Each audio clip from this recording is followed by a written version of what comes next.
Drama serial उम्मीद episode 57 में आप देखेंगे उम्मीद ने तहमीना बेगम से बात की कि वो उसका साथ दे ताकि हम रमीज को उस लड़की से दूर कर सके। तहमीना बेगम ने साफ इनकार कर दिया। उम्मीद ने बहुत सोचा कि आखिर वो क्या करे कि रमीज शैला से दूर हो जाए। आखिर उम्मीद ने मेहराब को सुलाया और कमर से कह दिया कि मैं जरा बाहर जा रही हूँ, तुम मेहराब का ख्याल रखना। उम्मीद को रमीज के फ्लैट का पता था, इसलिए वो वहाँ चली गई। शैला तो रमीज के साथ ऑफिस में थी, लेकिन उसकी अम्मी घर पर थी। शैला की अम्मी ने दरवाजा खोला तो उम्मीद अंदर आ गई तो उन्होंने पूछा, आप कौन है? इस पर उम्मीद, मैं रमेश की बीवी और उसकी बेटी की माँ हूँ। मैं आपको ये कहने आई थी कि अपनी बेटी के साथ आप भी मिली हुई है। आप लोग मेरे शोहर की जान छोड़ दे। मैं अपना घर बचाने के लिए कुछ भी कर सकती हूँ। कैसी बेहया लड़की है आपकी। सब जानते हुए भी कि रमेश शादीशुदा है, फिर भी उसको रंगीन हुआ आप दिखा रही है। आप भी तो एक औरत है, प्लीज अपनी बेटी को सुन जाइए। ये कहकर उम्मीद चली गई। थोड़ी देर बाद रमीज और शैला आए तो शैला की अम्मी ने ड्रामा करते हुए कहा, रमीज अभी तुम्हारी बीवी आई थी और मेरी बहुत इंसल्ट की। मुझे और शैला को बुरा भला कहा।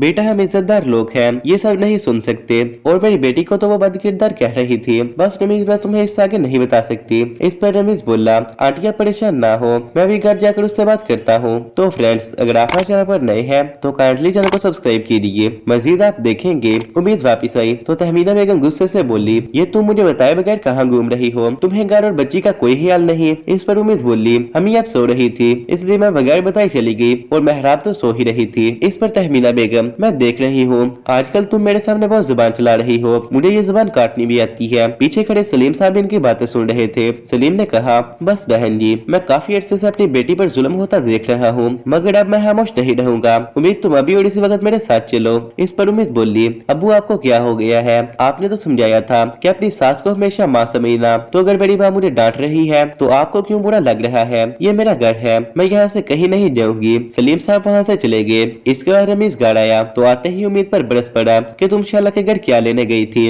और तुमने आंटी की भी इंसल्ट की। आखिर तुमने ये सब क्यों किया? इस पर उम्मीद बोली, रमीज मैं अपना घर बचाने के लिए हर हद पार कर जाऊंगी, मुझे किसी की कोई परवाह नहीं। इस पर रमीज बोला, अगर मैं तुम्हें तलाक दे दूं तो फिर भी तुम्हें कोई परवाह नहीं? रमीज की बात सुनकर उम्मीद हैरान रह गई। तो फ्रेंड्स, क्या रमीज को दे देनी चाहिए उम्मीद को तलाक? अपनी राय में तो कमेंट्स में बताएं। और अगर आपको हमारी वीडियो पसंद आई हो तो प्लीज लाइक के साथ साथ शेयर और सब्सक्राइब भी कर दीजिए और सब्सक्राइब भी कर दीजिए ताकि हमारी हर आने वाली वीडियो आप तक आसानी से पहुंच सके। शुक्रिया।